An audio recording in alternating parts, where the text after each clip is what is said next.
Bienvenue si vous nous rejoignez dans 64 minutes. C'est l'heure du grand angle de cette édition.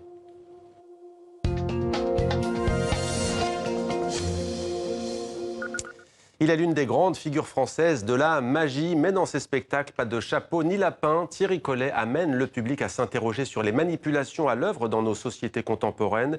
Quelques heures avant la magie de Noël, l'illusionniste et prestidigitateur s'arrête sur notre plateau. Bonsoir Thierry Collet. Bonsoir. Soyez le bienvenu sur TV5 Monde. Vous êtes le directeur de la compagnie de magie contemporaine Le Phalène, créateur aussi du Magic Whip dont on va parler. C'est un lieu dédié à la magie à la Villette à Paris. Alors, des familles s'apprêtent à réveillonner un peu partout dans le monde, en tout cas à passer ce traditionnel repas de Noël. Pour vous, c'est quoi la magie de Noël? Un mot qu'on entend souvent. C'est comme le mot magie, déjà, c'est assez vague. Souvent, on se dit les gens qui s'occupent de fausse magie, c'est-à-dire de magie de spectacle, sont minoritaires par rapport à des gens qui feraient de la vraie magie, c'est-à-dire les sorciers, les chamans sur Terre. Donc, effectivement, quand on dit magie, ça recouvre énormément de choses. C'est comme quand on dit mentalisme. Voilà. Ça recouvre quoi, la magie, selon vous? Je pense à un rapport à quelque chose qu'on n'explique pas, un surgissement, quelque chose qui, voilà, un basculement dans une zone un peu, peut-être de l'utopie aussi. Quelque chose ça, Noël, c'est un peu ça. Ce sont les lumières, ce sont les chants, ce sont le temps s'arrête pour les enfants. C'est pour ça qu'on dit que c'est magique. Ouais, alors on a tendance à dire que la magie a un rapport à l'enfance. Alors de quelle enfance s'agit-il? Est-ce que c'est une enfance que nous, adultes, chercherions désespérément à retrouver? Je ne sais pas si c'est la véritable enfance. Mais ouais. En tout cas, ça a à voir avec quelque chose qui est un bouleversement du réel, avec quelque chose d'inattendu. Et on va le voir, vous, dans la plupart de vos œuvres, vous nous amenez à réfléchir sur la magie, sur peut-être l'utilisation qu'en font certains sans que l'on s'en rende compte. Mais dans votre dernier spectacle, il est plutôt question de vous, une fois n'est pas coutume. Ça s'appelle Dans la peau d'un magicien. C'est à voir notamment du 31 janvier au 2 février 2019. À Paris, un spectacle que vous avez donc décidé, de vous raconter sur scène.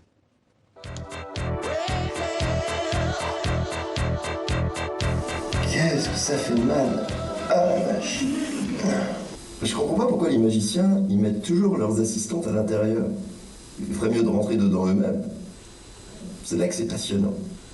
C'est là qu'on est au plus proche du mystère. Il y a une chose fondamentale qui ne va pas. Il y a une partie du cerveau qui est reliée à cette main qui cache la carte.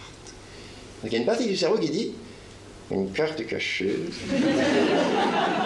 Ils ne doivent pas la voir. » Je vais faire quelque chose que les magiciens ne font jamais. Je vais dire la vérité. Parce que quand on est magicien, il faut toujours cacher les choses. Un petit coup de jus d'orange pour vous. Pas du tout, là, on dirait du rouge. Un Bordeaux, allez, on y va. Un petit coup de Bordeaux. Ah bah non, là c'est du blanc. Là, voilà. C'est du champagne. C'est du champagne.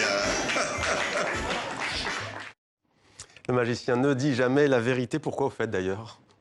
C'est sa posture quand même. La première qualité du magicien, c'est savoir mentir, savoir bien mentir. De dissimuler. Ah ouais, dissimuler. En fait, quand on vient au spectacle de magie, on vient pour pas voir ce qu'on voudrait voir, c'est-à-dire le truc. En fait, c'est ça, un bon magicien, c'est celui qui cache les trucs. Alors cette question, pourquoi devient-on magicien? Elle est au cœur de ce spectacle, Dans la peau d'un magicien. On vous retourne la question. Comment avez-vous épousé ce travail? Épouser, effectivement, c'est une grande passion. En fait, j'ai commencé à 7 ans. Alors, je le raconte dans le spectacle. Vous parlez de votre enfance? C'est l'âge de raison. Ouais. Et je dis que c'est souvent le cas. Hein, c'est 7-8 ans, parce qu'il y a un truc autour de l'âge de raison, un truc autour du mensonge aussi, qui se met en place. Et puis, c'est l'âge où on dit aux petits garçons, parce que là aussi, c'est quand même plus souvent les petits garçons qui font de la magie que les petites filles. C'est en train de changer, mais très très lentement, et ça vaut le coup de s'interroger un peu là-dessus. Et on dit au petit garçon, tu as plus un bébé. Alors, au petit garçon, ça va lui permettre de rester dans le monde imaginaire de l'enfance, ça a beaucoup à voir avec ça, la magie. Et puis en même temps, c'est de la bricole, il faut fabriquer des dispositifs, des mécanismes, tout ça, c'est très mécanique. Donc ça va permettre d'interagir avec les adultes. Donc je dirais que c'est jouer le jeu des adultes tout en restant dans le monde de l'enfance. Et vous dites être magicien, c'est un métier, mais c'est avant tout un état, une perception particulière des choses, un goût pour les failles, les anomalies, un regard de travers en fait. Dans des sociétés très normatives dans lesquelles on vit, c'est plutôt une gageure. Ouais, après, je pense que s'il y a un retour, un espèce d'âge d'or de la magie aujourd'hui, c'est sans doute parce qu'il n'y a plus grand monde qui s'intéresse à l'utopie. En fait, il y a des époques, c'était le politique qui portait l'utopie. Aujourd'hui, on a plutôt des injonctions à être raisonnable, à prendre en compte la réalité du monde, ses difficultés, et tout. Donc, c'est pas cet endroit-là. Donc, où sont les endroits d'utopie? C'est peut-être le retour du fait religieux aussi qu'on peut constater quand même. Et puis certainement l'âge d'or de la magie, où on a besoin d'utopie, on a besoin de dire et si c'était possible, et si... Donc je pense que c'est pas un hasard si aujourd'hui, voilà, il y a une sorte d'intérêt fort à tous les endroits pour la magie. Alors, ce qui est visible dans ce spectacle et comme dans les précédents, c'est votre exigence sur la pratique gestuelle et corporelle. C'est un point fondamental. Sur quoi elle est basée, cette gestuelle, au fond? Ben, en fait, c'est de l'entraînement régulier parce que le numéro, là, à la fin, où je fais apparaître plein de cartes à jouer en étant Ouais. totalement nu, sans avoir aucun endroit où les cacher, et ben, en fait, je cite des numéros traditionnels de magie, de manipulation. Et ça, il y a un corpus de techniques, de gestes pour cacher les cartes à plein d'endroits différents. C'est le goût pour le secret, ouais. Ouais, il faut faire ça au moins 1 heure, 2 heures par jour si on veut rester un peu au niveau et monter sur scène et le faire. Alors, on va maintenant parler de cette question à laquelle vous nous amenez à réfléchir et on va voir concrètement comment vous y prenez dans vos spectacles. En quoi la magie, au fond, elle est un des outils utilisés par celles et ceux qui veulent nous manipuler, que ce soit la religion que vous avez citée, que ce soit les discours de propagande aussi politique. C'est quoi le trait d'union, en fait, entre d'un côté cet art, qui est la magie, ce métier, et les rouages qui se jouent dans différents domaines de nos sociétés? Je pense que ça passe pas mal par la connaissance du cerveau, des processus de perception du cerveau humain. Le cerveau, enfin, la perception, c'est pas quelque chose on n'est pas avec, c'est un processus qui se construit et donc qui se manipule. Il y a une éducation à la perception. Vous savez aussi le pouvoir des images, le pouvoir des mots, obtenir l'assentiment, convaincre aussi, c'est le discours politique aussi. Hein. On sait très bien que c'est le rapport entre signifiant et signifié, que quand on emploie certains mots, il y a des images mentales, il y a des affects qui sont liés à ces mots. Pareil pour les images. Et c'est réfléchir un petit peu à la façon dont on utilise ces outils enfin, je dirais de conviction et forcément de manipulation. Un exemple peut-être qui vous vient à l'esprit? Je dirais, s'il est dans votre champ de métier, par exemple, un journaliste choisit toujours de placer sa caméra dans un certain axe ou de tendre son micro dans une certaine direction. On peut dire que c'est faire preuve d'objectivité ou une envie de relater un événement, mais c'est en même temps toujours un choix. Prenons aussi ce dont vous nous amenez à réfléchir, le marketing, par exemple, vendre à tout prix. On parle parfois de marketing olfactif, c'est-à-dire faire sentir une odeur. Au fond, là, on est typiquement dans le ressort de la magie, de la perception du cerveau. Ouais, tout à fait. Ou le packaging, hein, l'art d'enrober les choses, de créer un beau paquet pour que forcément on soit content de ce qu'on trouve à l'intérieur. Alors concrètement, comment faites-vous avec votre public? Je sais que vous interagissez. Est-ce que vous pouvez nous raconter une petite scénette là qui peut-être va faire prendre conscience à ceux qui sont en face de vous que là, ils peuvent être manipulés?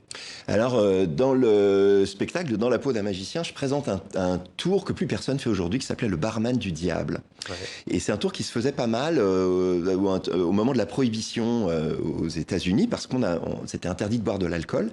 Et ça se fait alors ça se fait avec plein de récipients différents. Moi, je le fais avec une canette de jus d'orange, mais à l'époque, ça se faisait avec une théière. Et on versait au début du thé, puis au bout d'un moment, le magicien disait « Mais qu'est-ce que vous voudriez boire ?» Donc les gens disaient, évidemment, prohibition, on disait « Oh, mais moi j'aimerais bien un whisky », et on versait du whisky, on pouvait verser plein d'alcool de cette théière merveilleuse. Et les magiciens avaient le droit de faire le tour, il y avait un accord spécial, on autorisait les magiciens au moment de la prohibition à faire le tour, parce que c'était dans le cadre d'un spectacle, et il y avait eu aussi un accord entre l'Église et le gouvernement américain, parce qu'il fallait qu'il puisse y avoir du vin pendant la messe. Ouais. Donc les cabarets pendant le barman du diable et la messe, c'était un peu les deux endroits où il pouvait y avoir de l'alcool au moment de la prohibition. Alors ce tour, on a l'impression que vraiment les liquides se transforment. Mais si on voyait le spectacle 3, 4, 5 fois, eh ben on se rendrait compte que notre attention, l'attention du public est totalement manipulée. Qu'il y a des moments où on ne regarde pas la canette, il y a des moments où on ne regarde pas, il y a des moments où on ne regarde pas les verres. Notre attention est totalement baladée, on est moins attentif. Et c'est ce qu'on fait dans notre vie, évidemment. Hein. Un gros effet d'annonce captive notre attention, alors que des tas de choses peuvent se passer à côté.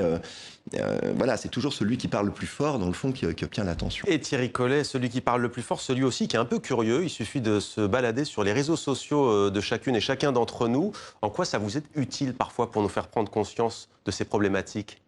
D'aller sur. Alors c'est vrai que j'ai fait un spectacle qui s'appelle Je clique donc je suis, où je m'intéressais pas mal à la question de la captation des données personnelles et au fait qu'on n'est absolument pas conscient et qu'on fait tout pour d'ailleurs, un peu qu'on ne soit pas conscient de toutes les informations qu'on laisse de nous à travers non seulement nos outils connectés mais aussi nos cartes bancaires. Et il y a un paquet d'années, quand les mentalistes exerçaient leur talent dans les cabarets parisiens, ils avaient la liste des spectateurs qui réservaient leur place avant.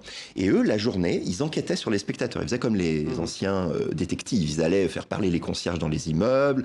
Voilà. Et maintenant, je dirais que les réseaux sociaux ont beaucoup simplifié mon métier et l'ont rendu presque plus légal, puisque je capte plein d'infos en allant chercher sur les Justement, réseaux. vous parliez du mentalisme. Est-ce qu'à votre avis, il peut être utilisé? Est-ce qu'il est d'ailleurs aujourd'hui utilisé en dehors des séries télévisées et des feuilletons célèbres par la police, par les ressources humaines? Ça existe, ça? Les charlatans que vous avez cités en début de cet entretien aussi? Ouais, alors je pense que c'est aussi un des grands fantasmes. C'est qu'on aimerait tous croire qu'on peut lire nos pensées à travers notre regard ou à travers nos gestuels corporels. Je pense que c'est pas une science très exacte. C'est parfois fait dans des affaires criminelles, hein, notamment une personne qui sera en enterrement. C'est arrivé récemment en France où on regarde si la personne simule, si elle est vraiment émue, sa posture. C'est du ressort du mentalisme? Oui, ouais, alors là aussi, c'est comme quand on dit magie, hein, ça recouvre plein de choses et de fantasmes et de réalités. Et quand on dit mentalisme, c'est pareil, hein, entre la série de mentalistes et ce que font les prestidigitateurs sur scène, il y a un grand fossé. Après, bah oui, c'est toujours pareil. Dans l'utopie, hein, dans notre rapport à l'utopie, on aimerait bien pouvoir lire dans les pensées des autres. Merci beaucoup Thierry Collet d'être venu sur notre plateau. Dans la peau d'un magicien, c'est votre nouvelle œuvre, votre nouveau spectacle. Très belle fête de fin d'année à vous. Merci. Vous faites beaucoup de magie, merci à vous.